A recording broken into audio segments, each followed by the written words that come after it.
Class, after the process of recruitment, the next step in the HRM action is called the selection.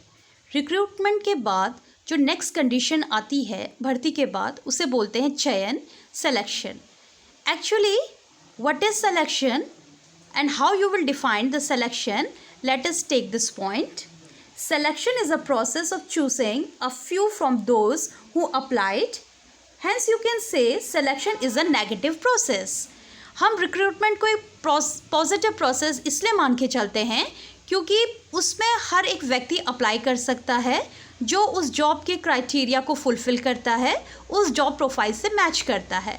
But selection को एक negative process माना जाता है because under it effort are made to reduce that number of applicants. क्योंकि हम screening के बाद by identifying the source manpower, recruitment attracts people for the job.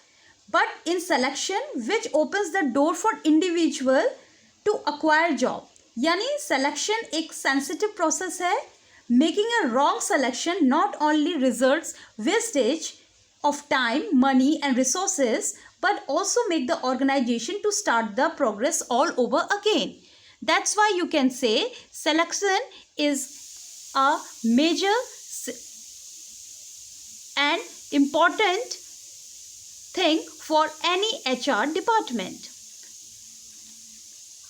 For the wider way students, if we define it deeply, what we understand by selection, as I say, selection is a process जिसमें हम 2 classes में employees को differentiate कर देते हैं, divide कर देते हैं. एक दिन को हमें employment देना है, those who are to be offered employment and those who are not. यानी हम categorize कर देते हैं.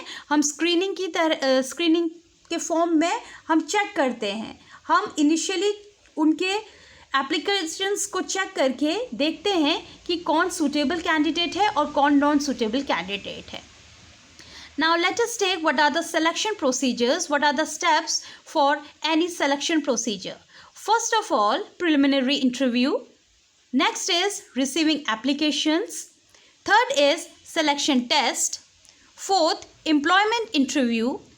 Fifth, medical examination. Next, reference check.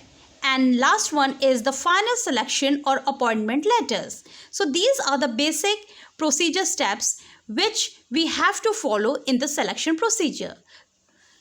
इन procedure के through ही हमारा जो selection है वो complete माना जाता है. Let us take one by one. First is the preliminary interview. The selection process is concerned with securing relevant information about an applicant. यानी एक एप्लीकेंट के बारे में आप जो बेसिक ऑब्जेक्टिव्स होता है सिलेक्शन प्रोसेस का वो डिटरमाइन करना होता है whether an applicant meets the qualification for a specific job and to choose the applicant who is mostly like to perform well in that job. तो उसके लिए सिलेक्शन को एक लॉन्ग प्रोसेस माना जाता है students because it is starting from the preliminary interview of the applicant और and होता है with a contract of employment.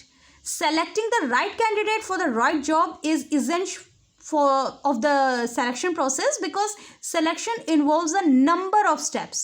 जिसमें आपको कई तरह का एक लॉन्ग प्रोसीजर है. एक प्रॉपर सिलेक्शन प्रोसेस में जैसे मैंने आपको बोला कि ये स्टार्ट होता है प्रिलिमिनरी इंटरव्यू से. Now what is this? Preliminary interview is the initial step. Preliminary interview is conducted to eliminate the unqualified job applicants. यानी फर्स्ट स्टेज में हम एप्लीकेशंस को चेक करते हैं. हम देखते हैं कि जो अनक्वालिफाइड है उसको हम वहीं पे रिजेक्ट कर देते हैं.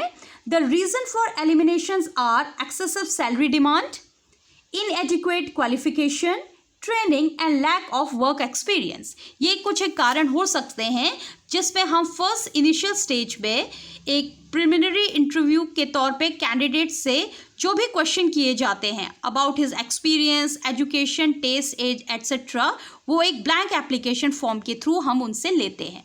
Okay, so this is the initial part. Now next is blank application form.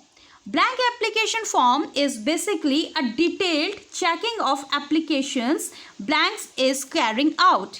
यानी जो भी इंफॉर्मेशन आपने एप्लीकेंट से मांगी है This evaluation helps the organization to know whether the applicant meets the firm's requirement. Like अगर उसकी एजुकेशन क्वालिफिकेशन मैच कर रही है, उसका वर्क एक्सपीरियंस, एज और स्पेशल क्वालिफिकेशंस एट्सेट्रा, तो ये सारी चीज़ें ब्लैंक एप्लीकेशन फॉर्म में आकर क्लियर हो जाती हैं. Third step is selection or employment test. Selection test differs from organization to organization. It is designed according to the objectives and attributes which the company requires in order to access.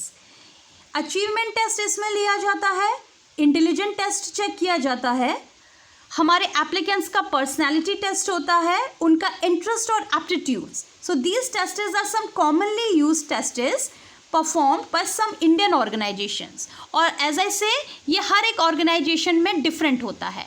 तो basically इस employment test का जो management का motto होता है is to bring out the right person for the job. After this you can say selection test is these are the examples of few selection tests. और ये test differ करते हैं from organisation to organisation. तो ये आपका management design करता है कि उसे किस सिलेक्शन टेस्ट को फॉलो अप करना है. Intelligent test, aptitude, personality, achievement, simulation test, assessment, geography test, polygraph test and integrity test. So these are some examples of the written and the practical tests. Now what is intelligent test, students? Intelligent test is basically the mental ability of the candidates where we are testing their quick decision power and their crucial points. ठीक है, जहाँ पर हम definitely उनका examine करते हैं, यानी उनकी लर्निंग एबिलिटी कितनी है. एप्टीट्यूड टेस्ट शो करता है, it test an individual capacity to learn a particular skill, कि वो पर्टिकुलर स्किल को कितनी जल्दी कैच कर सकता है, उसका टेस्ट, उसका जो मेंटल ओवरलुक है वो कैसा है. Then cognitive test is which measure intellectual plus the mental aptitudes. One more test is called the motor test, which is these tests check the hand-eye coordination of employees. Again, if you need the person that must have the coordination of hand and eye, okay, that means you have to go for the motor tests. Proficiency tests, these tests are designed to measure the skills already by the individuals. ये basically उसकी knowledge को, उसके current awareness को जज करता है, किस level तक वो नॉलेज को रखता है. जिस तरह के अगर आपका रिक्वायरमेंट है जॉब का, suppose for academics, for civil services, we go for the proficiency tests. Next is the personality tests. This test is just the psychological makeup of any person, like his emotions, integrity, sympathy, sensitivity, all the level of motivation. ठीक है, यानी किस जगह पे वो कैसा निर्णय लेगा, कैसा डिसीजन लेगा, ये डिपेंड करता है उसकी पर्सनैलिटी पे. In this test, a controversial situation is presented to the person. For testing the personality test, students, एक controversial situation दी जाती है. Then we check what type of decision he or she is making at the right time. Next is the interest test. As the name says, this test satisfying to the employees, यानी उसका interest क्या है, उसके tests और preferences क्या है, उसको ज़्यादा हाईलाइट करता है. They help the individual in selecting the occupations of their interest, क्योंकि हर एक व्यक्ति का इंटरेस्ट डिफर होता है for choosing the job. Next is achievement test. These are design to measure what the applicant can do on the job currently. Okay, currently वो किस status पे है. These tests are also known as work sample test because we are taking few samples from the entire population and then we are measuring. Simulation test, it measures the ability of the person to face various problems while at work. यानी किस एक situation पे वो कैसे handle करेगा, कैसे cope up करेगा. These tests are used for hiring managers.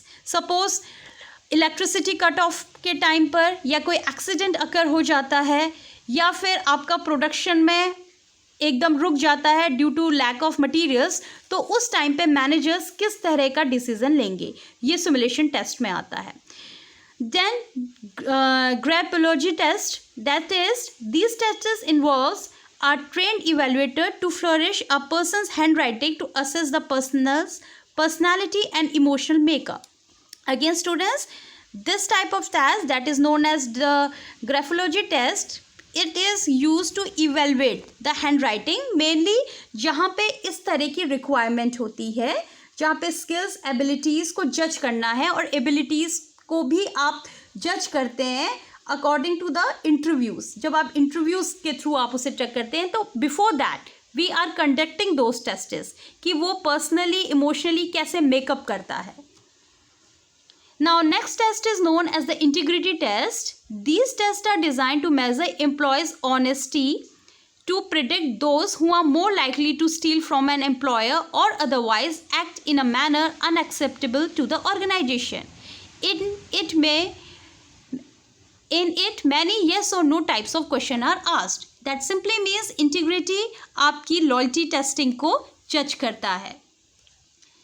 Now what are the benefits of these type of tests is? It tends to eliminate biasness in the selection of personnel. अगर आप पूरा का पूरा selection test ले रहे हैं तो इनसे हमारे ऑर्गेनाइजेशन में जो बायसनेस है, जो भतीजावाद या अपने लोगों को सेलेक्ट करना है, वो कम हो जाता है. Testers can identify talents of individual which might otherwise be overlook. Definitely इसके थ्रू आप टैलेंटेड इंडिविजुअल्स को हायर कर सकते हैं, उन्हें चांस मिलता है. This test is reduce the cost of selection because on of people can be evaluated. As you can say students, testing के थ्रू आप प्रॉपरली उनका साइकोलॉजिकल, उनका इंटेलेक्चुअल लेवल जज कर सकते हैं. तो इवेल्युएशन से हमारी जो कॉस्ट लगती है सिलेक्शन में वो कम हो जाती है. This test is measure the aptitude of candidates, उनका आउटलुक, उनका मेंटल स्टेटस, ये पूरा का पूरा जज हो जाता है. And finally these tests provide a healthy basis for comparing applicants' background.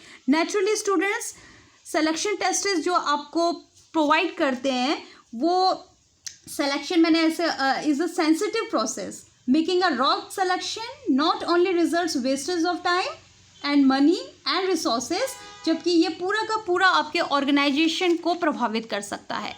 तो through the selection process, selecting the right candidate for the right job is the essence for the selection process. Selection involves a number of steps, and in this number of steps selection test plays a major role.